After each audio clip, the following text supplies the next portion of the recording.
अगर हम आपसे पूछें कि दुर्गा कौन है तो आपका जवाब आएगा, पर फिर हम दोबारा आपसे पूछते हैं कि दुर्गा है कौन, तो अब शायद आप संशय में पड़ जाएंगे और हो सकता है कि आप निःशब्द भी हो जाएं। या तो आप जानते नहीं हैं या आपने जानने की कोशिश नहीं की। आगम शास्त्र श्रुति तत्व ये विवरण मिलता है कि सृष्टि की उत्पत्ति से पहले भी देवी को अपनी छाया दिखाई, उस छाया से माया बनी, मानसिक शिव की उत्पत्ति हुई। हर हर महादेव। स्वागत है आपका इस PRT ब्लॉग काशीवाला के एक नए वीडियो। अगर हम आपसे पूछें कि दुर्गा कौन है तो आपका जवाब आएगा, दुर्गा देवी हैं, जिन्होंने दुर्गासुर असुर का वध किया, जिन्होंने महिषासुर का वध किया। पर फिर हम दोबारा आपसे पूछते हैं कि दुर्गा हैं कौन, तो अब शायद आप संशय में पड़ जाएंगे और हो सकता है कि आप निःशब्द भी हो जाएं, आपके पास कोई जवाब ना हो। क्योंकि आज तक आपने जिस देवी को दुर्गा माना है, उनके अस्तित्व में आने के बारे में या तो आप जानते नहीं हैं या आपने जानने की कोशिश नहीं की। चूँकि हम देवाधिदेव महादेव की अति प्रिय नगरी काशी में स्थित हैं, तो हम आगे की वीडियोज़ में आपको इन दुर्गा के 9 स्वरूपों और 10 महाविद्या के रूपों का दर्शन कराने वाले हैं। तो उनके प्रादुर्भाव के बारे में बताना अति आवश्यक है। दुर्गा शिव की वो शक्ति है जिसके अलग होने से शिव भी 100 मात्र रह जाते हैं।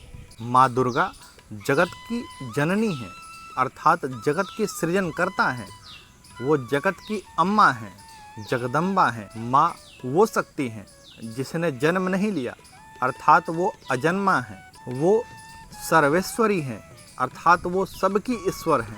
वो त्रिदेव जननी है। माँ दुर्गा ही आद्य शक्ति है, अर्थात आरंभ की वो शक्ति है जिससे सृष्टि की रचना हुई। वेद, उपनिषद, पुराण और ग्रंथों में भगवती के उत्पत्ति की एक विस्तृत कहानी का विस्तार से वर्णन किया गया है। आगम शास्त्र, श्रुति तत्व और शक्ति की उपासना से जुड़े अनेक प्रमाणिक और पौराणिक ग्रंथों में ये विवरण मिलता है कि सृष्टि की उत्पत्ति से पहले भी एक शक्ति थी जो अकेली थी।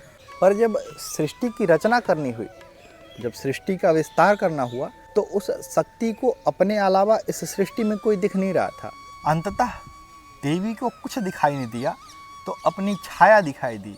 उस छाया से माया बनी और उस माया से मानसिक शिव की उत्पत्ति हुई। इस आधार पर आगम शास्त्रों में शक्ति को शिव की जननी कहा गया है। सृष्टि की रचना हेतु शक्ति ने इस मानसिक शिव को अपने पति के रूप में स्वीकार किया और इस सृष्टि का निर्माण किया। शक्ति ने शिव को अपना पति मानकर इस सृष्टि का निर्माण तो किया, पर कभी उनके अधीन नहीं रही। हमेशा शिव ही शक्ति के अधीन पाए गए हैं, जिसके अनेकों प्रमाण आगम शास्त्र में बताए गए हैं। और प्रमाणिक रूप से भी हम सीता राम, लक्ष्मी नारायण, राधा कृष्ण आदि का वर्णन सुनते हैं। 10 महाविद्या रूपी दुर्गा ही विष्णु के 10 अवतारों के रूप में मानी जाती हैं। कालिका ही पुरुष रूप में कृष्ण हैं। माँ तारा पुरुष रूप में राम हैं।